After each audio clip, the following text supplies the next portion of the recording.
That was actually a pretty good masquerade. There's some neat stuff, right? Yeah.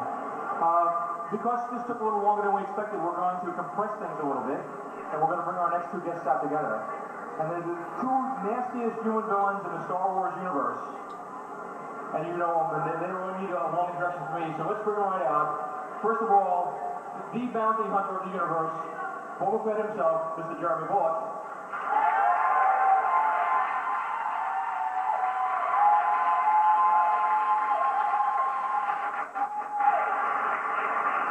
Truly the most memorable villain of all the Star Wars villains, Darth Vader himself. Let's hear it from Mr. David Prowse.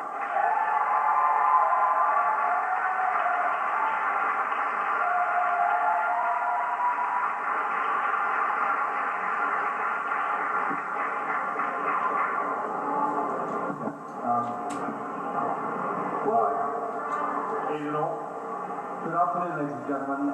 Thank you for staying on. We've got a huge crowd here. They've all gone.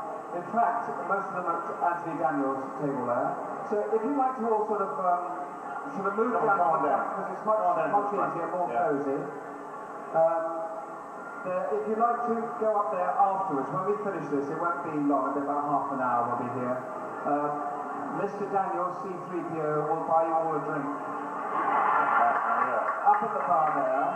I'm afraid they're very expensive, but he's quite happy to buy you all whatever you would like to drink. What? No. What's he like? Shall everyone move down? Yes, it's looking very cozy. Well, this is my wonderful friend,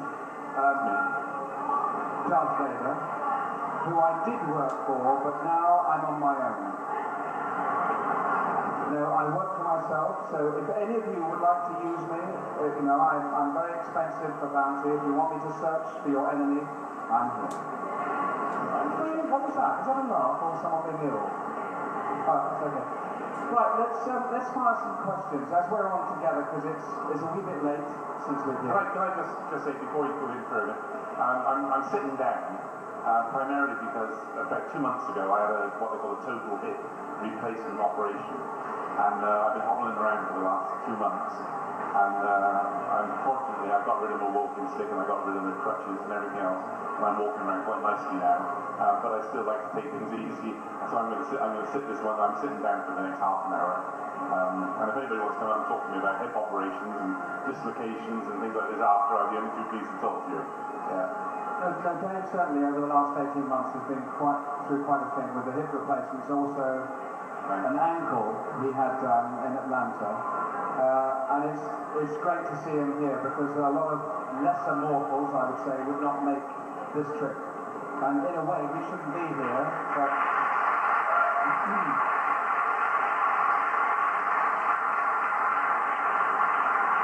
I always thought that Boba Fett was stronger than Darth Vader, but in real life, actually, Dave is stronger than me because I don't think I could have gone through what he has. So we used to train together.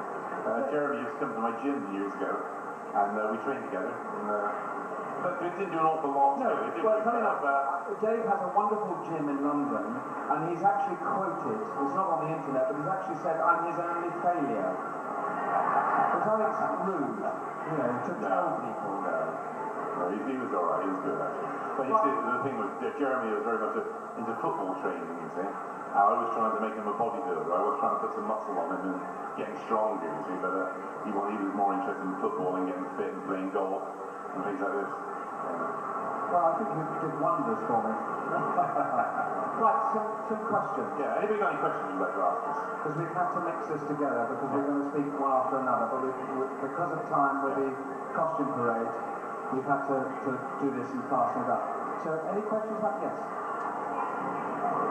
Right, the question is, how did the both of us get the parts? Well, Dave was in the first one, so I'll let Dave answer that first. I was, in 1973, I did a very famous film, Stanley Kubrick's Clockwork Orange. Anybody see Clockwork Orange? Whoa! Prior to Clockwork Orange, I was always regarded as the monster and the creature and the hood and the villain, and I was always put in the films to make the hero look good, and the hero always used to beat me up and kill me by the end of the episode of the film. and that was the end of me, as it were, you know. But and I never used to get any dialogue or anything like this. And then all of a sudden, I got cast. I went to see Stanley Kubrick, and Stanley Kubrick asked me if I would do Clockwork Orange, because he's basically been a very strong actor. And as I said, fortunately for me, it established me as an actor.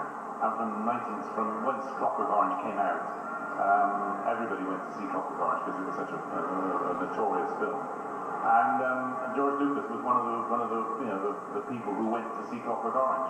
And in Christmas of 1975, George came to London and rang my agent up and asked me if I would go and meet him. And I went to see him and he said, well, I'd like to offer you one of 2 parts in the movie. And I said, well, what are the 2 parts? And he said, well, the first part is a character called Chewbacca. And I said, well, what's Chewbacca? And he said, it's like a hairy gorilla. It goes through the film on the side of the goodies. And I thought, I got to the stage where I didn't want to do any more masked parts. I'd done all these monster creatures for years. I didn't want to do any masked parts. And I said, no, I didn't fancy that very much, George. I said, what's the other one? And he said, well, the other one's the big villain of the film, the character called Darth Vader. And without asking him anything about Darth Vader at all, I said, well, thank you very much, George. I'll have the villain's part. Thank you very much. And that was it. I didn't have to act. I didn't have to read. I didn't have to do anything whatsoever. It was there I was as Darth Vader. And it wasn't until like a week later when I went to the costumiers that I suddenly discovered that Darth Vader was another masked role, you know. So, Jeremy. Well, that's certainly for me, because I joined the films in The Empire Strikes Back, and my interview was literally getting into the costume. That's a nice bubble gum. Do it again. I got dressed in the outfit and was talked through it, and it said, sorry, can we share the joke? Oh, it's my joke. Oh, thank you. Slightly delayed, I think, but still. Mind you, I'm further away from London here. Yeah. So I got dressed in the outfit, which was like a pilot's flying suit, and I gradually put all the bits on and the gloves and these extraordinary knee pads that we wore, or I wore, with Velcro. And as I walked out to meet George Lucas and pushed my foot with a bit of pressure, they used to shoot across the room. They never stayed on my knees. And the other thing was, I had this hair, which was like a wild Viking. And I thought, well, obviously this character, Boba Fett, and I couldn't pronounce his name, it was like Boba Feet, I kept calling him. And I tucked my hair under my helmet, pushed the helmet on, and then came out with the gun like this, and thought, well, this is it. And George Lucas said, Jeremy, what is that under your helmet? And I said, well, it's my hair, isn't it?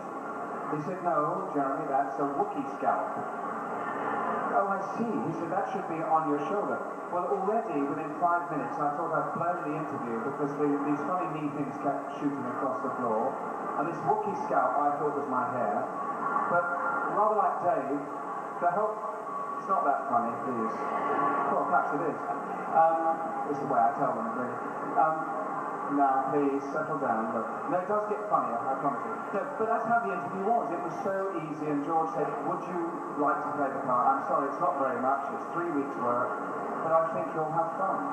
And it was easy as that. Normally, with acting interviews and in Shakespeare, you have to read, and you have to read huge speeches. But this was a gentle, very nice interview. So I thought I was very lucky to be part of this whole trilogy. Well, that took a long time to answer the question. Right, next question. Next one. Sorry. Yes.